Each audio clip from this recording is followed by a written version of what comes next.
Di jantung Surabaya yang metropolitan, di antara deretan rumah-rumah megah yang menjulang angkuh, berdiri sebuah istana modern. Dindingnya tinggi, pagarnya kokoh, taman hijaunya terawat sempurna, seolah ingin memamerkan status pemiliknya. Di sanalah tinggal pasangan muda yang tengah berada di puncak dunia, Dion dan Alia. Dion, seorang CEO muda yang tampan namun seringkali terkesan dingin dan angkuh, buah dari kesuksesan instan perusahaan rintisan teknologi miliknya.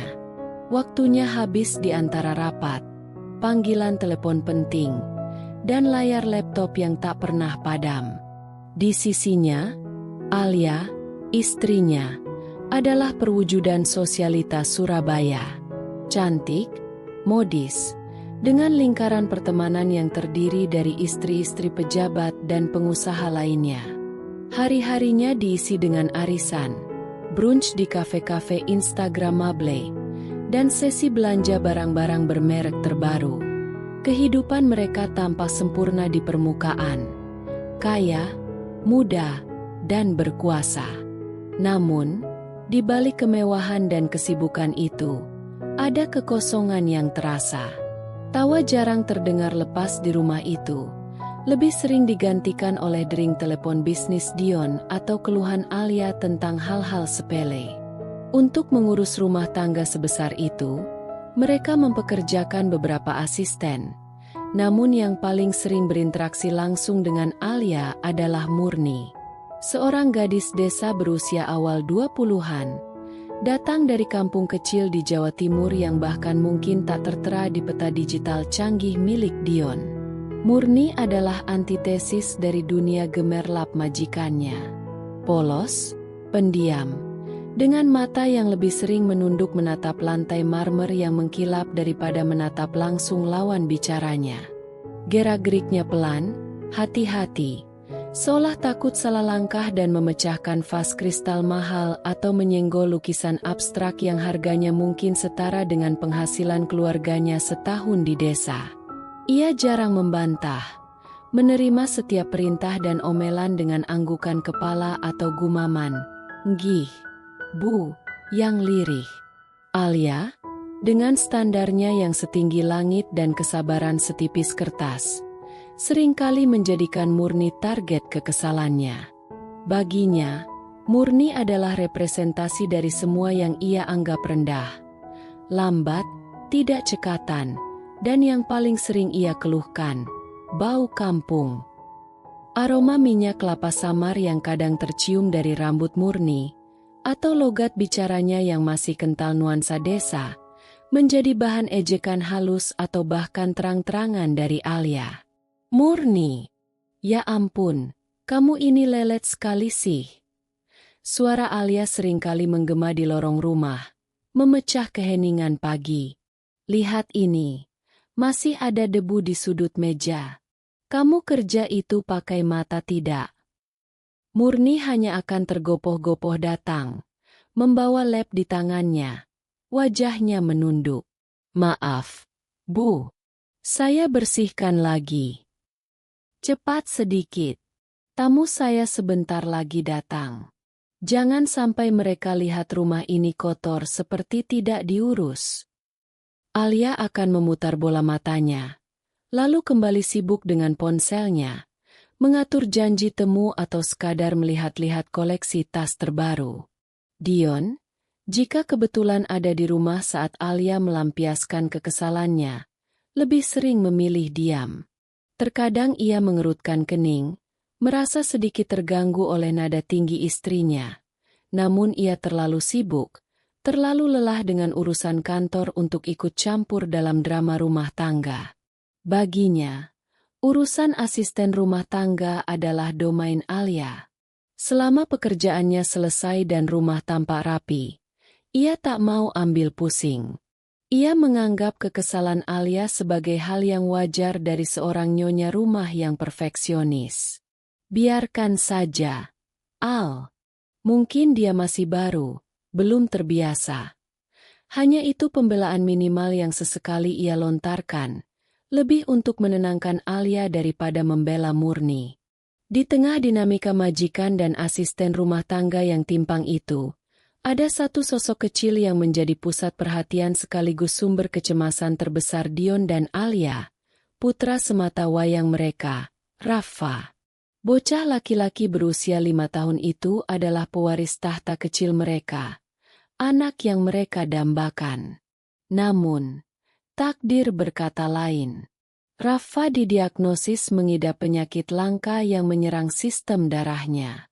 Penyakit ini membuatnya lemah, rentan terhadap infeksi, dan yang paling krusial, membutuhkan transfusi darah secara rutin untuk bertahan hidup. Masalahnya bertambah pelik karena golongan darah Rafa tergolong sangat langka, bahkan di bank darah rumah sakit terbesar sekalipun. Mencari pendonor yang cocok adalah perjuangan konstan, sumber stres yang tak pernah benar-benar hilang dari benak Dion dan Alia, meski tersembunyi di balik fasad kesibukan dan kemewahan mereka. Setiap jadwal transfusi mendekat, kecemasan itu kembali menguar, bayangan kelabu di tengah cerahnya kehidupan mereka. Dan di tengah semua itu, Murni, si gadis desa pendiam, terus bekerja dalam diam, menyapu, mengepel, mencuci, menerima setiap omelan, tanpa pernah menunjukkan beban atau keluh kesah di wajahnya yang selalu tertunduk itu. Ia seperti bayangan yang bergerak tanpa suara di rumah megah itu, menyimpan dunianya sendiri rapat-rapat. Hari-hari berlalu dengan ritme yang hampir sama di rumah mewah itu. Pagi diwarnai kesibukan Dion bersiap ke kantor. Suara Alia mengarahkan Murni tentang tugas-tugasnya, dan tangisan lemah Rafa yang kadang terdengar dari kamarnya. Siang hari, Alia seringkali pergi untuk acara sosialnya, meninggalkan Murni untuk menjaga rumah dan mengurus Rafa, terkadang dibantu oleh seorang suster paruh waktu jika kondisi Rafa sedang menurun. Namun, justru di saat-saat seperti inilah, sebuah ikatan unik mulai terjalin. Alia, meskipun seorang ibu, tampak kesulitan menghadapi Rafa di saat-saat sulitnya. Kerewelan Rafa karena rasa sakit atau efek samping obat seringkali membuatnya kehilangan kesabaran.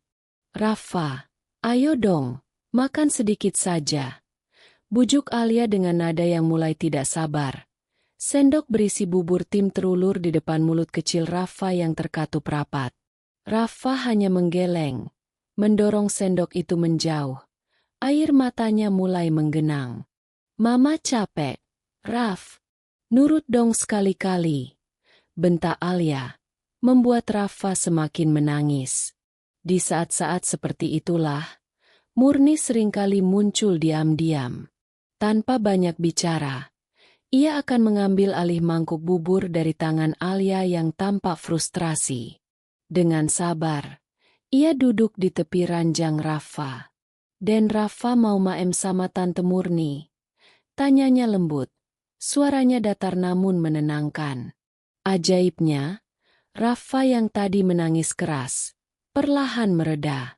Ia menatap Murni dengan mata sembabnya, lalu mengangguk pelan. Murni mulai menyuapi Rafa. Sesekali ia bersenandung lagu dolanan anak-anak dari desanya, lagu sederhana dengan melodi yang menenangkan. Atau ia bercerita tentang anak-anak kambing di kampungnya, tentang layang-layang yang terbang tinggi di sawah. Cerita-cerita yang mungkin terdengar konyol bagi Alia, namun berhasil membuat Rafa membuka mulutnya, menelan bubur itu sedikit demi sedikit. Bukan hanya soal makan, minum obat pun menjadi lebih mudah jika Murni yang membujuk. Saat Rafa merasa kesakitan atau sedih, hanya pelukan Murni yang bisa membuatnya tenang. Bocah kecil itu akan membenamkan wajahnya di baju sederhana Murni, mencium aroma khas yang Alia sebut bau kampung. Namun bagi Rafa, itu adalah aroma ketenangan dan kasih sayang. Tawa Rafa yang jarang terdengar, seringkali justru muncul saat ia bermain cilukba dengan Murni atau saat Murni menirukan suara binatang ternak. Alia mengamati interaksi ini dari sudut matanya. Awalnya, Ada sedikit kelegaan karena beban mengurus Rafa yang sedang sakit sedikit terangkat. Namun, seiring waktu, perasaan lain mulai menyusup, cemburu. Hatinya terasa panas melihat putranya sendiri lebih dekat. Lebih nyaman dengan seorang asisten rumah tangga daripada dengannya, ibu kandungnya. Bagaimana mungkin anak sekecil itu lebih memilih Murni, gadis desa yang menurutnya kampungan dan tidak berpendidikan, daripada dirinya yang selalu memberikan fasilitas terbaik? Kecemburuan itu termanifestasi dalam sikapnya yang semakin sinis terhadap Murni. Jika dulu ia hanya memarahi Murni karena pekerjaan rumah, kini ia mulai mencari-cari kesalahan dalam cara Murni mengurus Rafa. "Murni, kamu kasih Rafa mainan kotor itu lagi? Nanti dia tambah sakit bagaimana?" tuding Alia suatu sore, menunjuk mainan balok kayu sederhana yang sedang dimainkan Rafa bersama Murni di karpet kamar. "Sudah saya lap tadi, Bu," jawab Murni pelan, tetap menunduk. "Alah, alasan saja. Pokoknya jangan kasih mainan itu lagi. Nanti beli saja yang baru, yang steril." Alia merebut mainan itu dengan kasar, membuat Rafa nyaris menangis lagi. Di depan tamu-tamunya, Alia bahkan semakin menjadi-jadi. Saat arisan diadakan di rumahnya, ia sengaja memanggil Murni keluar hanya untuk memarahinya karena hal sepele di depan teman-temannya, seolah ingin menunjukkan kekuasaannya sekaligus merendahkan Murni. "Lihat deh, teman-teman. Pembantu saya ini, dari desa Banget. Kerjanya lamba aat, disuruh apa-apa lama ngertinya," ujar Alia dengan nada meremehkan, sementara teman-temannya hanya tersenyum canggung atau ikut terkikik pelan. Murni hanya berdiri mematung, menahan malu dan sakit hati, sebelum akhirnya diusir kembali ke dapur. Dion, yang sesekali mendengar keluhan Alia tentang kedekatan Rafa dan Murni, hanya menanggapinya sambil lalu. "Ya sudah, bagus dong kalau Rafa mau sama dia. Kamu jadi tidak terlalu repot," katanya, fokus pada layar laptopnya. Ia tidak menyadari betapa dalam rasa cemburu dan insecure yang dirasakan istrinya. Di puncak kekesalannya, Alia mulai serius mempertimbangkan untuk memecat Murni. Pikiran itu sering terlintas, terutama setelah melihat Rafa tertawa lepas dalam gendongan Murni, tawa yang jarang sekali ditujukan padanya. "Untuk apa mempertahankan pembantu yang bikin anakku lebih sayang sama dia daripada sama ibunya sendiri? Cari yang baru saja, yang lebih profesional, yang tahu batasan," pikir Alia getir. Ia mulai membayangkan mencari suster profesional yang mahal, yang mungkin lebih pantas mendampingi Rafa. Namun, entah mengapa, ia selalu ragu untuk mengambil keputusan final. Mungkin ada sedikit kesadaran di sudut hatinya bahwa Murni adalah satu-satunya orang yang bisa membuat Rafa tenang. Atau mungkin, ia hanya belum menemukan pengganti yang tepat. Keputusan itu menggantung di udara, menambah ketegangan tak kasat mata di rumah megah itu. Dan di tengah badai emosi Alia, Murni tetaplah Murni. Diam, patuh, dan terus merawat Rafa dengan ketulusan yang tak pernah ia tunjukkan dengan kata-kata, hanya melalui tatapan lembut dan sentuhan tangannya yang sabar. Dia seolah tak terpengaruh oleh sikap sinis majikannya. Fokusnya hanya pada bocah lelaki rapuh yang entah bagaimana telah mencuri sebagian kecil hatinya. Malam itu terasa berbeda. Hujan baru saja reda, menyisakan udara sejuk dan aroma tanah basah yang menyelinap masuk melalui jendela kamar Rafa yang sedikit terbuka. Dion baru saja pulang dari kantor, lebih larut dari biasanya. Rapat maraton dan negosiasi alot membuatnya merasa sangat lelah. Ia melonggarkan dasinya sambil berjalan menuju kamar putranya. Kebiasaan yang selalu ia lakukan setiap pulang kerja, tak peduli selelah apapun. Ia membuka pintu kamar Rafa pelan.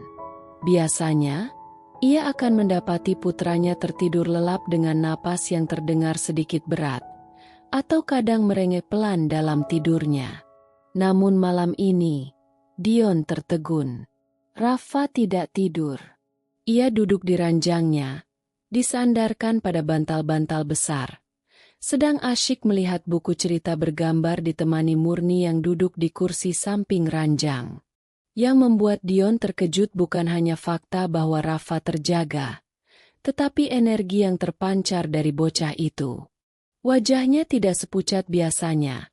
Matanya berbinar menatap gambar-gambar di buku, dan ia bahkan sesekali menunjuk-nunjuk gambar sambil berceloteh dengan suara yang lebih jelas dari biasanya. "Papa!" seru Rafa riang saat melihat Dion di ambang pintu.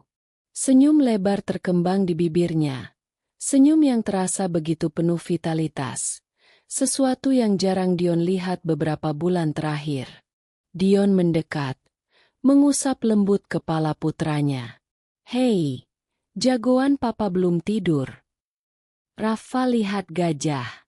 "Pak!" Gajahnya besar. Celoteh Rafa, menunjuk gambar di buku. Murni bangkit dari kursinya, menunduk hormat pada Dion. "Maaf, Pak." Dan Rafa tidak mau tidur dari tadi. Katanya badannya terasa lebih enak. Lapor Murni dengan suara pelan seperti biasa. Dion mengerutkan kening. Badannya terasa lebih enak. Ia menatap putranya lekat-lekat. Memang benar, Rafa tampak lebih segar, lebih kuat. Tidak ada lingkaran hitam di bawah matanya. Kulitnya pun tampak lebih merona. Padahal, baru kemarin siang Rafa menjalani jadwal transfusi darahnya. Biasanya, efek positif transfusi baru terasa signifikan setelah beberapa hari, dan itu pun tidak pernah sejelas ini. "Iya, Pak. Tadi sore dan Rafa makannya juga banyak. Obatnya juga diminum tanpa rewel," tambah Murni. Dion mengangguk pelan. Pikirannya mulai bekerja. Syukurlah kalau begitu. Ia menyuruh Murni kembali ke kamarnya untuk beristirahat, lalu duduk di samping Rafa, menemaninya hingga bocah itu akhirnya tertidur pulas dengan senyum masih tersungging di bibirnya. Namun, kejanggalan itu terus mengusik pikiran Dion sepanjang malam. Ia ingat betul percakapannya dengan dokter beberapa hari lalu. Dokter mengatakan bahwa stok darah golongan langka milik Rafa sedang sangat tipis di rumah sakit. Mereka sudah berusaha mencari pendonor, namun belum ada yang cocok. Transfusi terakhir yang diberikan kemarin siang pun, menurut dokter, kualitasnya standar, bukan yang paling ideal, sekadar untuk menjaga kondisi Rafa tetap stabil. Lalu, bagaimana mungkin Rafa bisa tampak sekuat ini sekarang? Seolah ia baru saja menerima darah yang sangat cocok. Darah yang memberinya energi baru. Keesokan paginya, saat sarapan, Dion menceritakan pengamatannya pada Alia. "Aku lihat Rafa semalam. Al, dia jauh lebih baik dari biasanya. Energik sekali." Alia, yang sedang mengoles selai pada rotinya, mengangkat alis. "Oh ya? Syukurlah kalau begitu. Mungkin memang efek transfusinya baru terasa. Tapi aneh, Al. Dokter bilang transfusi kemarin itu biasa saja. Dan aku belum sempat donor darah lagi minggu ini karena sibuk sekali. Stok darah yang cocok kan sedang susah dicari," ujar Dion. Nadanya serius. Selama ini, Dion adalah salah satu pendonor potensial untuk Rafa karena golongan darahnya. Meskipun tidak 100% identik, masih bisa ditoleransi dalam kondisi darurat, walau efeknya tidak seoptimal donor yang benar-benar cocok. Alia terdiam sejenak, meletakkan pisaunya. "Maksudmu?" "Aku tidak tahu. Tapi rasanya ada yang aneh. Rafa terlihat terlalu baik untuk kondisi normal pasca transfusi standar," kata Dion. Sebagai seorang CEO yang terbiasa menganalisis data dan mencari akar masalah, nalurinya terusik. Ada sesuatu yang tidak sinkron. Hari itu juga, di sela-sela kesibukannya, Dion menyempatkan diri menelepon dokter pribadi Rafa. Ia menanyakan secara detail tentang transfusi terakhir. Jawaban dokter mengkonfirmasi kecurigaannya. "Betul, Pak Dion," kata dokter di seberang telepon. "Transfusi kemarin menggunakan stok yang kami punya.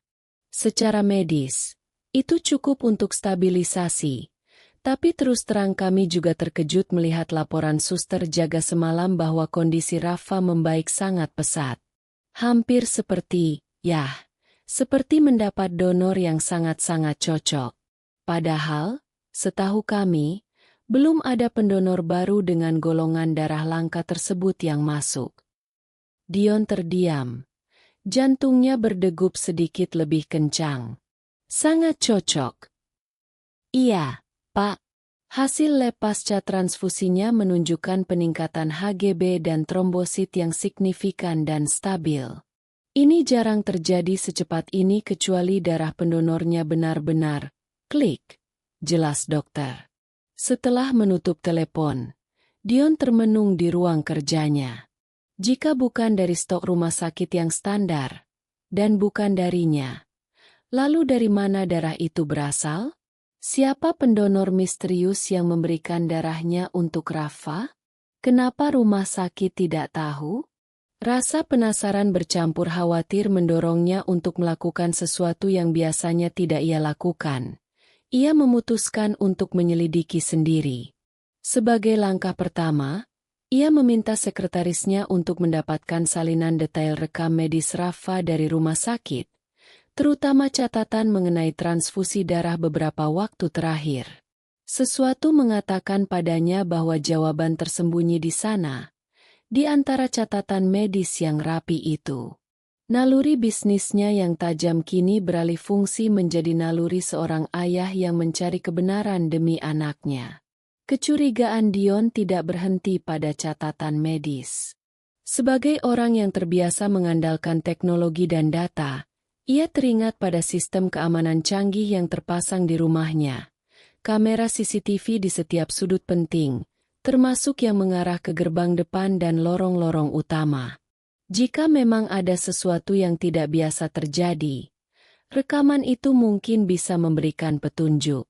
Malam harinya, setelah Alia dan Rafa tertidur, Dion mengunci diri di ruang kerjanya.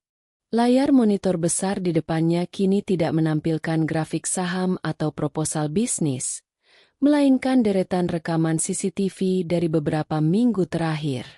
Dengan sabar, ia mulai memutar ulang rekaman pada hari-hari menjelang jadwal transfusi Rafa. Matanya awas mengamati setiap detail, mencari anomali sekecil apapun. Awalnya, semua tampak normal.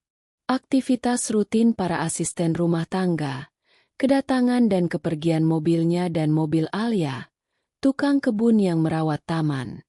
Namun, saat ia fokus pada rekaman malam hari sebelum transfusi terakhir Rafa, sesuatu menarik perhatiannya. Sekitar pukul 10 malam, saat rumah sudah sepi dan lampu-lampu mulai dipadamkan, pintu belakang yang biasa digunakan para asisten terlihat terbuka pelan. Sosok Murni muncul dari sana, mengenakan jaket lusuh dan kerudung sederhana yang menutupi sebagian wajahnya. Ia tampak celingukan sebentar, memastikan tidak ada yang melihat, lalu berjalan cepat keluar melalui gerbang samping yang jarang digunakan, menghilang di telan kegelapan malam. Dion memutar ulang adegan itu beberapa kali. Kemana Murni pergi selarut itu? Dan mengapa diam-diam? Ia melanjutkan memutar rekaman hingga beberapa jam kemudian, sekitar pukul 2 dini hari. Sosok Murni kembali muncul dari arah gerbang samping, berjalan masuk dengan langkah yang tampak sedikit lebih lambat, sedikit lebih lelah.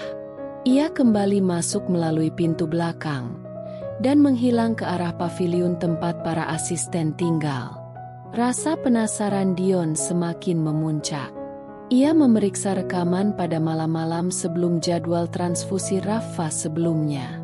Pola yang sama terulang. Selalu di malam sebelum hari transfusi, Murni keluar diam-diam dan kembali beberapa jam kemudian di dini hari. Ini bukan kebetulan. Keesokan harinya, dengan alasan ada dokumen kantor yang perlu diambil, Dion pergi ke rumah sakit tempat Rafa biasa dirawat.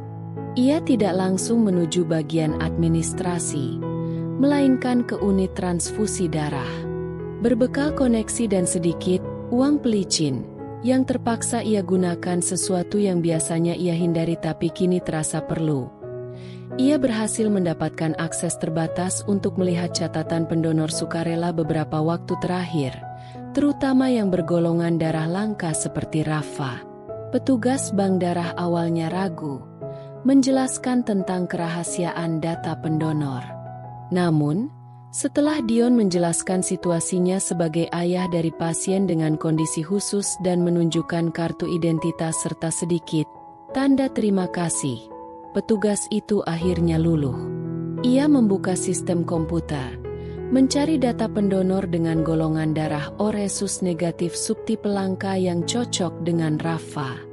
Memang sangat jarang, Pak, gumam petugas itu sambil mengetik. Tapi sebentar. Ada beberapa donasi yang masuk dalam beberapa bulan terakhir dengan golongan darah ini. Tapi anehnya, selalu dari pendonor yang sama, dan selalu datang di malam hari, di luar jam donor reguler. Jantung Dion berdegup kencang. Siapa namanya? Tanyanya, berusaha menjaga suaranya tetap tenang. Petugas itu menunjuk ke layar. Namanya Putrika, usianya sekitar awal 20-an. Alamatnya tidak jelas, hanya tertulis, ikut saudara di Surabaya. Putrika.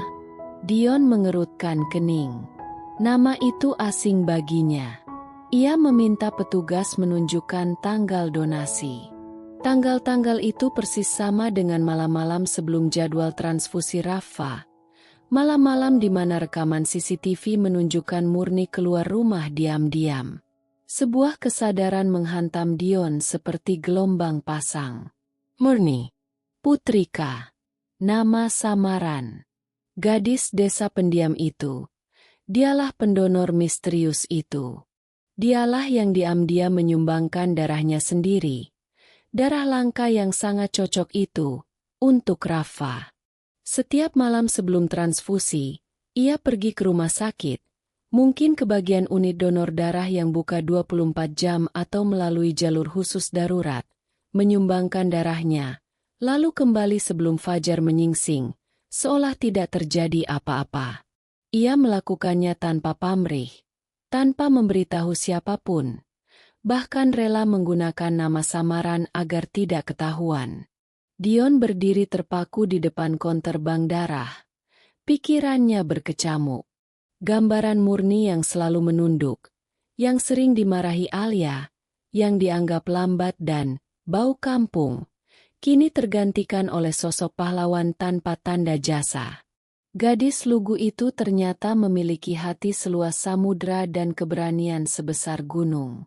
Ia rela memberikan bagian dari dirinya, darahnya sendiri, untuk anak majikan yang bahkan seringkali bersikap kasar padanya. Semua dilakukan dalam diam, tanpa mengharap imbalan apapun selain kesembuhan Rafa. Rasa haru, kaget, malu, dan marah bercampur aduk dalam dada Dion. Marah pada dirinya sendiri dan Alia yang telah begitu buta. Menilai Murni hanya dari penampilan luarnya.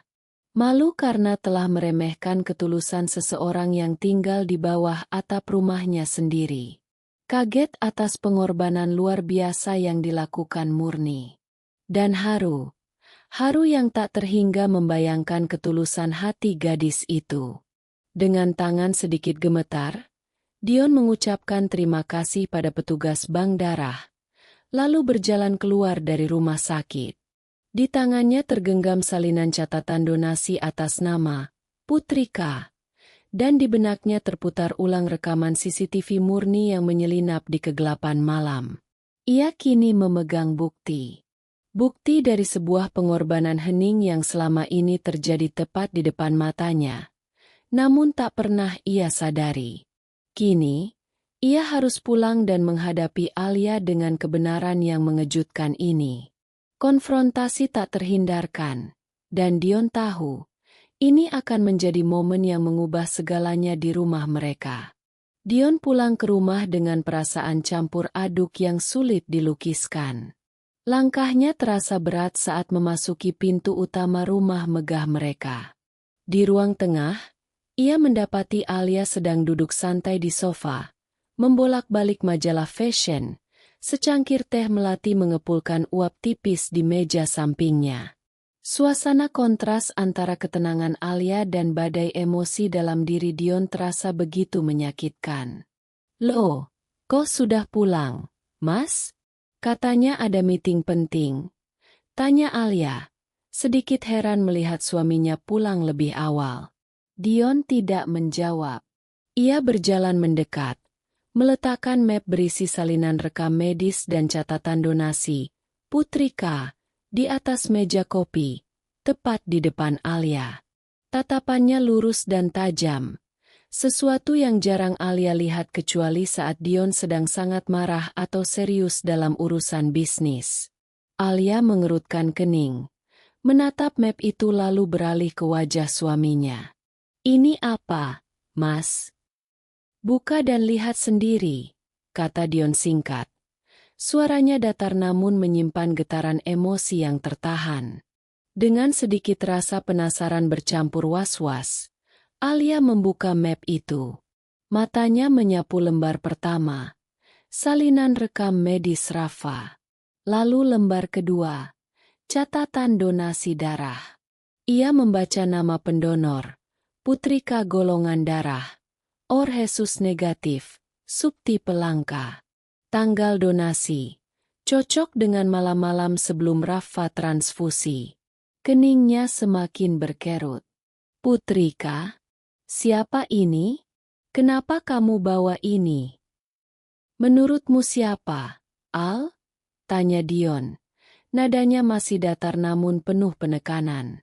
"Siapa orang di rumah ini yang mungkin punya golongan darah selangka itu? Siapa orang yang selalu ada di dekat Rafa? Siapa orang yang mungkin rela melakukan apa saja demi kesembuhan Rafa? Bahkan tanpa kita minta, tanpa kita tahu." Alia terdiam. Otaknya mulai bekerja, mencoba menghubungkan titik-titik. Gambaran Murni yang pendiam, Murni yang begitu sabar merawat Rafa, Murni yang seringkali menghilang sebentar di malam hari dengan alasan kurang jelas. Tiba-tiba, rekaman CCTV yang pernah sekilas ia lihat saat Dion memeriksanya kemarin malam terlintas di benaknya. Sosok Murni menyelinap keluar. Enggak mungkin," bisik Alia. Matanya membelalak tak percaya.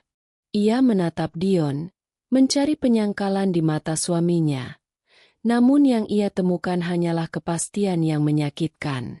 "Aku sudah cek CCTV, Al," lanjut Dion. Kali ini suaranya sedikit bergetar. "Setiap malam sebelum Rafa transfusi, Murni keluar diam-diam. Dia pergi ke rumah sakit, mendonorkan darahnya memakai nama samaran, Putrika, lalu pulang sebelum pagi. Darah dialah yang membuat Rafa kita jauh lebih baik akhir-akhir ini. Darah dari orang yang setiap hari kamu maki, kamu hina." Kata-kata Dion menghantam Alia seperti palu godam. Wajahnya pucat pasi. Majalah fashion terlepas dari tangannya, jatuh ke lantai tanpa suara. Ia menutup mulutnya dengan tangan. Napasnya tercekat. Bayangan perlakuan kasarnya pada Murni selama ini berkelebat di benaknya. Hinaan, bentakan, tuduhan tidak berdasar, sikap merendahkan di depan teman-temannya.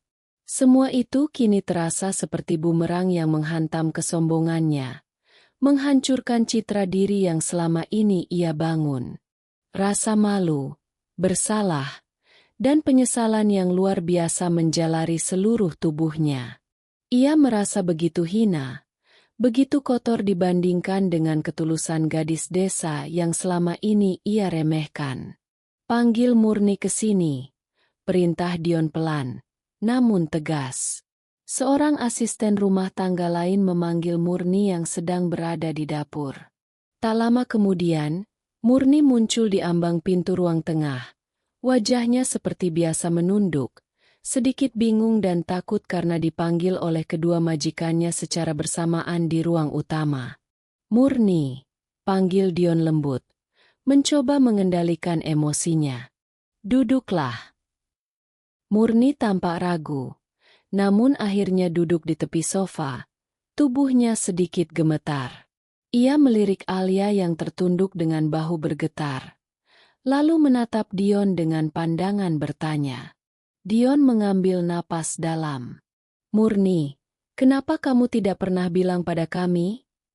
Tanyanya langsung. Suaranya kini terdengar parau karena emosi yang meluap. "Kenapa kamu menyumbangkan darahmu diam-diam? Kenapa pakai nama samaran?"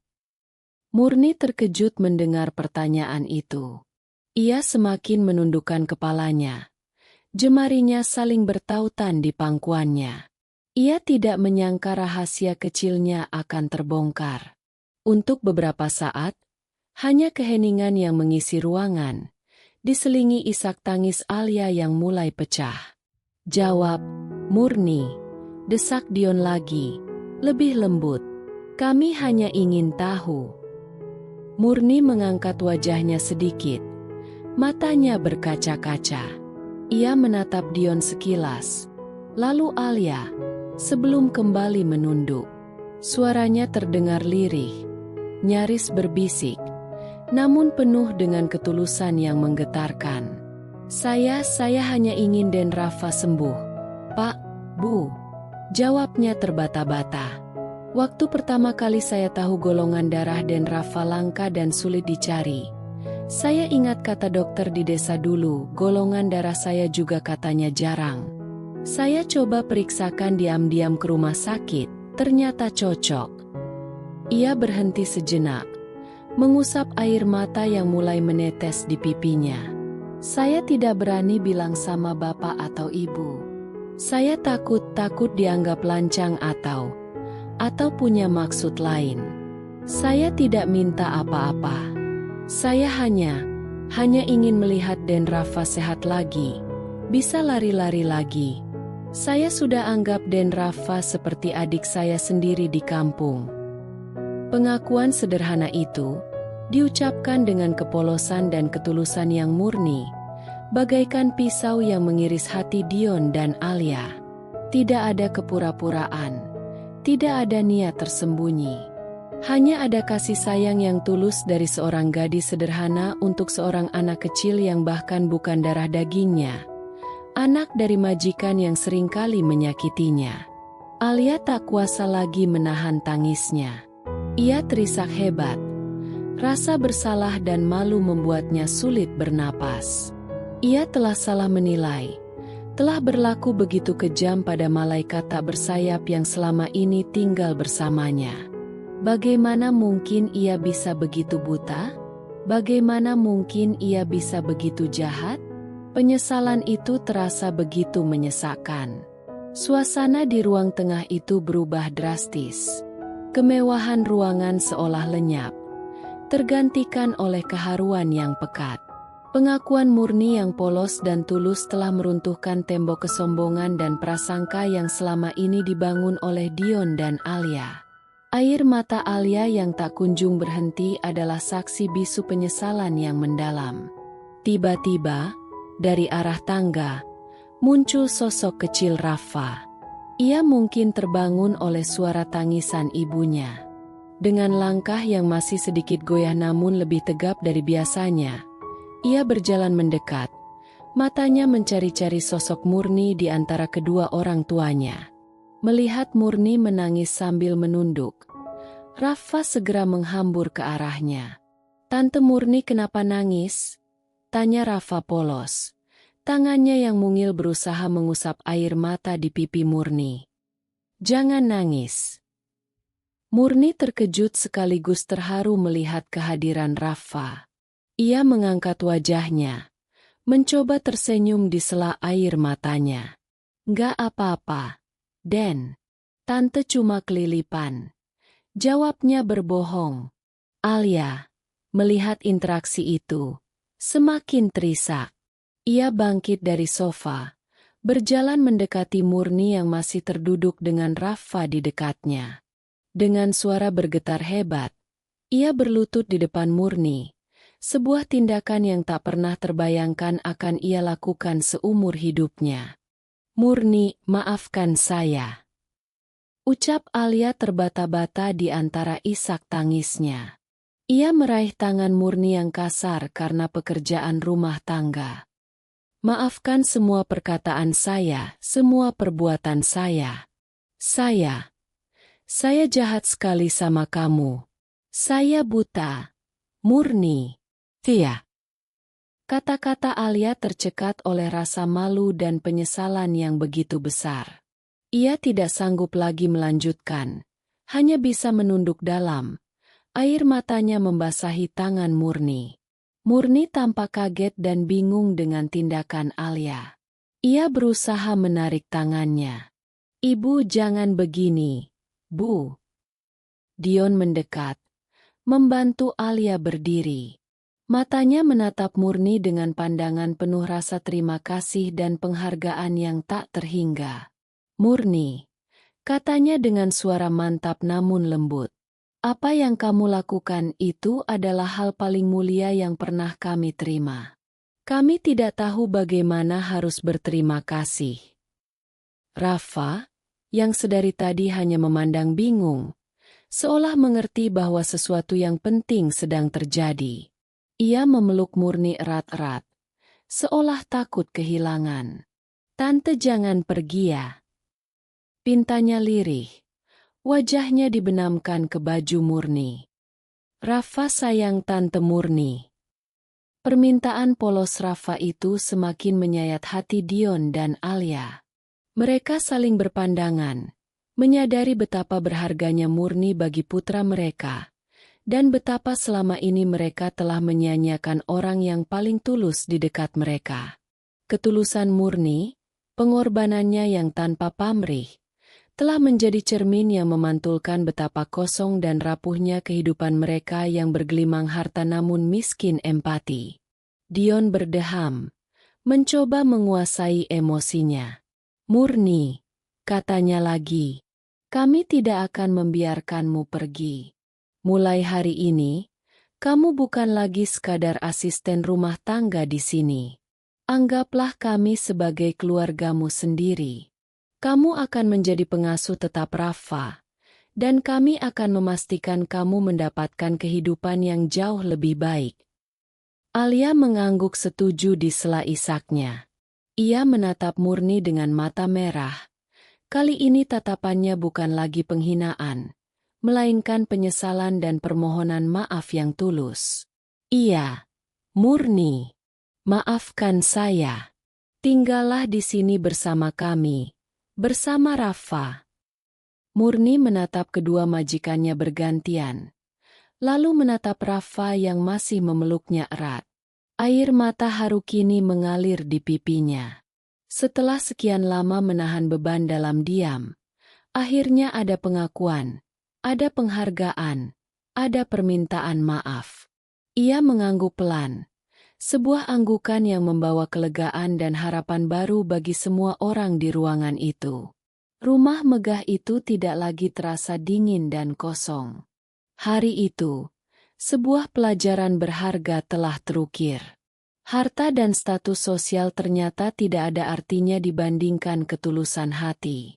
Pengorbanan diam-diam Murni telah membuka mata Dion dan Alia, mengubah cara pandang mereka terhadap kehidupan dan sesama manusia. Murni, gadis desa yang dulu mereka pandang sebelah mata, kini menjadi bagian tak terpisahkan dari keluarga mereka. Pengingat abadi bahwa kebaikan sejati seringkali datang dari tempat yang paling tidak terduga. Pelukan hangat Rafa pada Murni menjadi simbol harapan baru, awal dari lembaran kehidupan yang lebih manusiawi di rumah itu. Jangan pernah menilai seseorang hanya dari penampilan luar, status sosial, atau asal-usulnya. Karena terkadang, hati yang paling tulus bersembunyi di balik kesederhanaan. Terkadang, orang yang paling kau pandang rendah, yang paling sering kau remehkan justru dialah orang yang paling rela berkorban tanpa pernah diminta, tanpa mengharap balas jasa. Seperti darah yang mengalir tanpa suara, memberi kehidupan dalam diam, begitulah ketulusan sejati bekerja. Bukalah mata hati kita, karena permata seringkali tersembunyi di tempat yang tak pernah kita duga.